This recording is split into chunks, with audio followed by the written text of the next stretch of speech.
Konnichiwa. My name is Dayan Porley. I'm a second year Bachelor of Arts in Multimedia Studies student, and today I am making a mall vlog. So I am here on a business trip currently at Tokyo, Japan. So I went to a mall. Ito yung pinakamalapit na mall sa akin so far, which is Diversity Tokyo Plaza. So, very famous and bago lang tong mall na to na meron ding Gundam in front. And iikot ko kayo guys sa hitsura ng malls na to. The store that I have chosen is Uniqlo. Of course, this one is a very popular clothing store in the Philippines and as well as here in Japan, and you can immediately get a sense of its identity. So when you walk into the store, as we can see, it's very clean, it's bright, and the clothes are meticulously organized. Like the fashion is up to date, and you can feel that the clothes are sophisticated in its way, like more than a typical mass market retail store sa Philippines, no? Like very different siya sa makikita mo na store sa medyo unknown malls, yung mga ganun. So I think this is exactly where the concept of middle class aspiration is playing. So for many Filipinos, Uniqlo is a status symbol. So it occupies the space of, let's just say, na accessible luxury.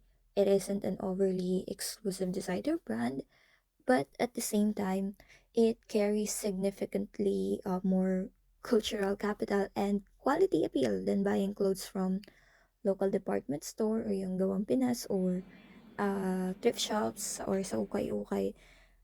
When it comes to the ability to afford Uniqlo is medyo nandun tayo sa sign na nasa upward social mobility yung isang buyer, no? So it signifies that you have reached a comfortable enough level to prioritize quality, modern style, and comfort over simply buying the cheapest option available. Kasi personally, sa allowance mo as estudyante, doon ka na lang sa Shopee or sa ukay-ukay. So for Uniqlo, this is a desirable, attainable quality and key driver siya sa mga middle class dreams sa Philippines. Kasi pag nakita mo yung friends mo na naka-Uniqlo outfit, diba? Mapapasabi ka na lang na, uy, asensado na si friend. Okay, so let's talk about numbers. Here in Japan, a pair of jeans, it might cost around 3,000, 4,000 yen. So sa Philippines, yung retail niya is nasa 1,500 pesos. At for a minimum wage earner sa Philippines, na ang sahod lang is 600 pesos something, those jeans are not affordable. So they are a luxury and they represent like nearly 3 to 4 days of our daily wage. So this particularly highlights the dual nature of Uniqlo's position in the Philippine market. While the global brands represent itself as basic clothing for all, and the economic reality in the Philippines, it serves as a powerful dividing line between those who are struggling and the emerging middle class. So, pag meron kang Uniqlo clothes, it signals that you belong to the aspirational demographic. And tingnan naman natin yung space dito, no, sa um, store na to, sa Diversity. So let's examine how it looks like to attract customer. So the first thing that you will notice is the store layout is very efficient in order, malawak yung aisles, malaki yung mga signage, malinaw, and then maliwanag talaga siya. Like literally yung lighting, parang it is giving you the illusion that you look so good with this kind of clothing. So very precise yung stocking ng mga clothes at saka super welcomed ka ng mga staff nila. So, they even speak English if you cannot speak the local language. So sorry, I cannot take a video of people due to privacy issue, but iikot ko na lang kayo sa store. So the branding within the store is minimal, consistent, and nagfa-focus daw sila sa clothing technology like heat tech, airism, aside sa, well, hindi naman gaano sa celebrity faces, no? Pero, yun na nga, yung product itself is presented in a clean, organized way, and yun yung kanilang marketing tool. So, when observing naman sa customer behavior, you can see why this works kasi yung store is very busy talaga siya and people don't just come here to buy, they also browse and talagang kapag may natipuhan sila na clothes or product doon sa loob ng store, sinusukat nila, ina-enjoy nila yung modern shopping experience. And para sa complete observation ko, tingnan na lang natin yung Uniqlo's presence in a very virtual space, no?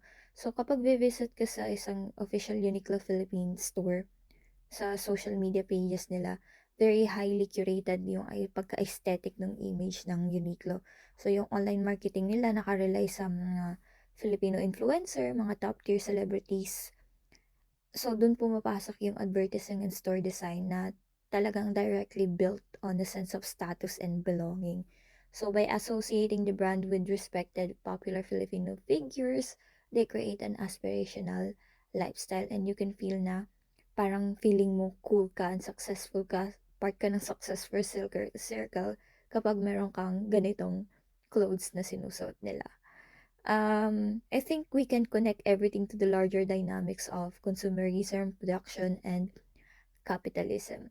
So, paano na-encourage ng Uniqlo yung consumerism, no? So, they excel at creating a sense of urgency. Like, it's very limited. Few stocks only.